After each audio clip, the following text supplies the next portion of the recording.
the fear of judgment is a real thing. Like, honestly, nobody wants to be judged. But at the end of the day, that mess that you have is going to be showing up at your front door. So even if you're trying to hide it under the rug or into a closet, it's going to work its way out, go knock on the front door, it's going to be like, hello, and it's going to come out at the worst time. So the best thing you can do is address those things now. All right, fellas. So growing up, when you asked for help as a young man, it was really hard to do that because when you did do it, people made you feel like it was a weak thing to do. And because of that feeling, now it's really tough because you're stunning your growth because you won't even ask anyone for help. But if you really do desire to grow, to lead, and change, you're going to actually have to face those fears as to why you don't ask for help. So today, what I want to talk about is some reasons why men do not ask for help. And I believe it'll kind of shed some light on some areas that you're possibly dealing with right now. Like, comment, subscribe, and we're going to go ahead and jump right into it. But the first thing I want to read is from Proverbs 27:17. And it says, as iron sharpens iron, so a friend sharpens a friend. And this is so important because a lot of men don't recognize how important it is to just have someone to speak to. It says, as iron sharpens iron, iron makes things sharper, and you can sharpen it with the same thing.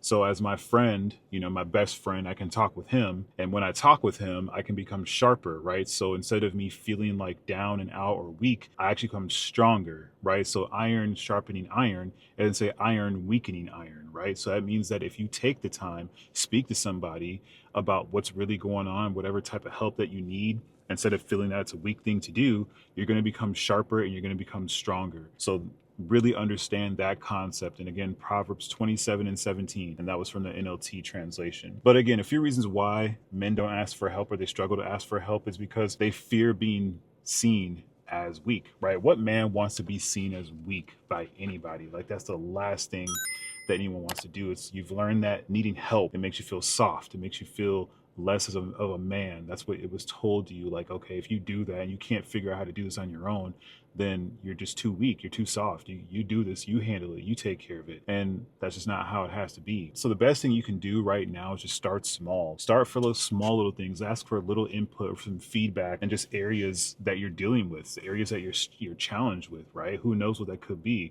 Is it just being consistent? And at least ask somebody who's close to you who can tell you the truth. Like, man, this is an area I think that you can really work on, get better at, and receive that feedback, right? Because it's going to be helpful for you to get real feedback from somebody that you actually trust. So at the end of the day, the reason why you do that is because it will help to build those muscles, right? So if you ask for help or in an area that you're struggling with, then what it's going to do is it will help to build those natural muscles for you to ask for someone, to say, hey, do you feel it's gotten better? Do you feel that I really am struggling in this area still?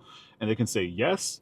And then the goal is to say no eventually, like, no, that was a thing that you did, but now I feel like you're actually improving in this area. But if you don't ask, you don't have anyone that you can trust to do that, it might be a little complicated. But there is at least one person in your life, right, that you can speak to about these things. And if so, utilize them. But you're going to have to be the one to take that step and actually be the one to step out and do those things, because they may not do it. They might be thinking it, but you'll never know until you speak up and say something. Also, another reason why men struggle to ask for help is because sometimes they don't even realize that they need the help. These are the areas that I've spoken about before, the blind spots, right? Having real blind spots as a man. Being numb doesn't mean that you're healed, and silence doesn't mean that there's peace.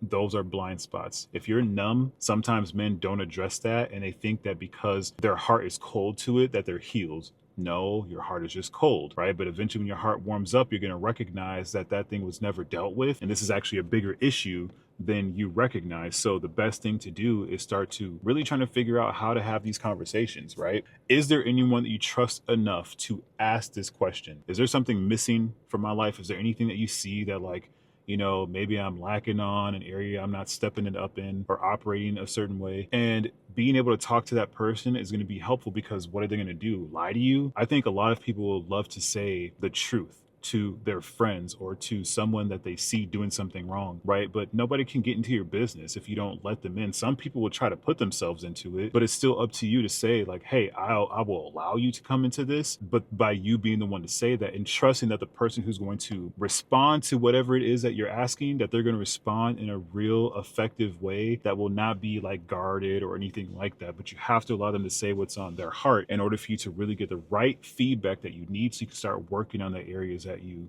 need to work on, right? What are those challenges that you have? Talk with them, allow them to speak, and then guess what? You'll be good. But you have to listen, okay?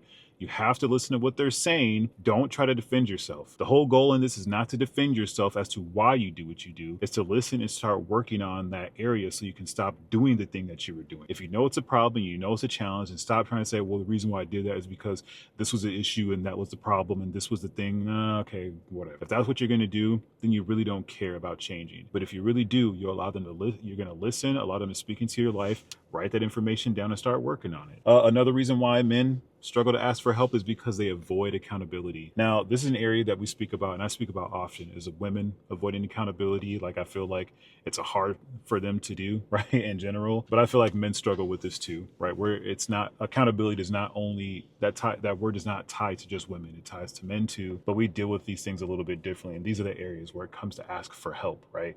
So if you don't ask for help, you don't have to literally confront anything. Meaning like, if you don't ask, nothing's going to have to change. If nobody knows, then no one has expectations, right? And that's the truth. So at the end of the day, how do you want that to be? If you're really avoiding accountability, then you won't say anything.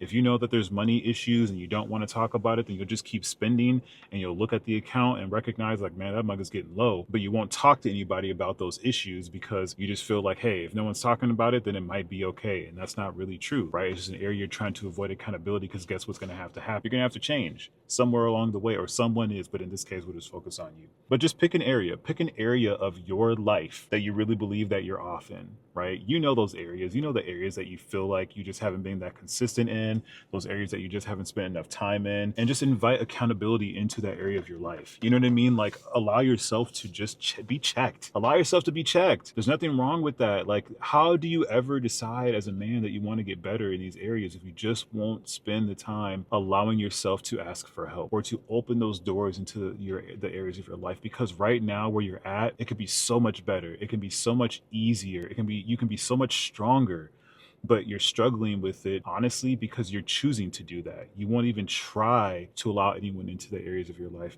that could really help you.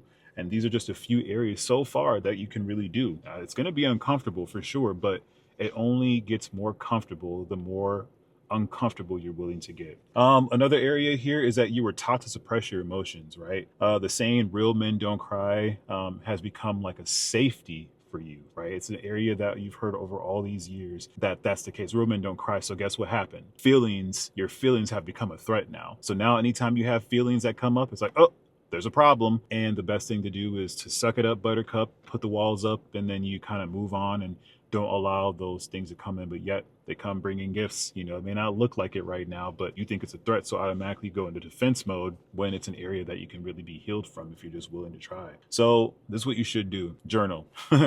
Journal. Take one feeling that you've had or one emotion that you felt this week and just sit in that mud. Allow yourself to sit in it, allow it to marinate, right?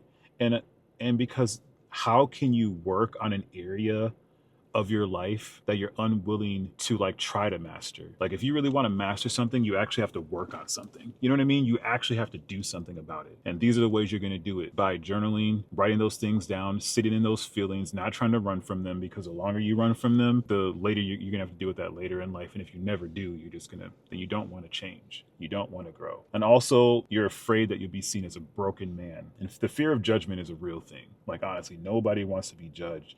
But at the end of the day, that mess that you have is going to be showing up at your front door. So even if you're trying to hide it under the rug or into a closet, it's going to work its way out, go knock on the front door. It's going to be like, hello. And it's going to come out at the worst time. So the best thing you can do is address those things now. Because guess what? Your mess is going to be there. Judgment, that feeling is real. But guess what? Those people who are judging you are the ones that probably got the same problems. They're dealing with their own issues, but it's easier to deflect and talk about somebody else, right? So that, again, accountability, right? They don't want to deal with it themselves. So it's easier to say somebody else got all these issues and yet you got problems too. So it's like the faster you stop worrying about what they're thinking, the more that you can focus on yourself and then recognize, man, there's just millions of people who are dealing with the exact same thing as you, meaning fear, right? Not wanting or trusting that you can ask for help and knowing that people are right around the corner to do that. So at the end of the day, the best way you can do this, find a men's group. Locally, do you have a men's group? Get some coaching. Hey, I'm the perfect candidate for that to help you through that. I have my coaching program, my 12-week program that will help with these areas in your life. What about a mentor? You know, somebody who's senior to you, someone who's been through some things as well too. These are all things that you can do to help you with these areas of your life, but you have to be the one to make that. Some people will check in on you, and if the ones checking on you, the real friends, and they checking on you, take those opportunities to talk. Right? You may not get it again. And it's like they're right in front of you wanting to say something to you, but you're unwilling to do it. Well, if you're not going to do it that way, where it's like a tee up, then you're going to have to be the one to say something to somebody. And it may be a little bit more uncomfortable to do that. But hey, you're going to grow. Take one step at a time, one day at a time, and it will get a little bit easier. So at the end of the day, you weren't meant to live this life by yourself. Okay. God did not create all these millions of people for you to do this by yourself. He gave you friends for a reason. He gave you family for a reason, so that when things are hard or when things are challenging, you have someone to speak to about those things. But you're not out here by yourself. You are not. You have more people in your corner than you actually know. And if you don't know this now by listening to this, then you also aren't looking at me. I definitely am here to do whatever I can do to help you to get out of that comfort zone so you can start to grow and change in the areas of your life that you really desire. So at the end of the day, I want to read one more scripture. It's from Galatians 6:2. And it says, I'm going to actually start a little bit earlier, 6:1. So it says, "Dear brothers and sisters, if another believer is overcome by some sin, you who are godly should gently and humbly help that person back onto the right path. And be careful not to fall into the same temptation yourself." And this is the one I want to focus on, verse 2. "Share each other's burdens, and in this way obey the law of Christ." Okay, that's verse 2. Then verse 3 says, "If you think you are too important to help someone, you are only fooling yourself. You are not that important." And now when I say that, this is you being able to come out and step outside your comfort zone so you can help somebody who needs help too. Right now, you're so focused on you and not other people, but you have to recognize, man, people are waiting for you. People are waiting for you to step outside your comfort zone because you're the only one who can minister to them. You're the only one who can be there for them, who can, listen to them the way that only you could do it. But if you're stuck and not asking for the help for yourself, then you can't grow, and those other people are going to struggle growing too. I mean, if you don't care about other people, then yeah, this may not matter to you. But I care enough about people to get outside my comfort zone so that other people's lives can be changed. So on the end of that, at the end of this, blah, blah, blah, like, comment, subscribe. Let me know what you think. Let me know how you feel about this. Is this something that you struggled with? Is it an area that it's hard for you to ask for help? And why is it hard for you to ask for help? What would be your reasons that that's the case? So on that note, appreciate you guys listening. And as you always know, we'll talk soon. Take it easy. Peace.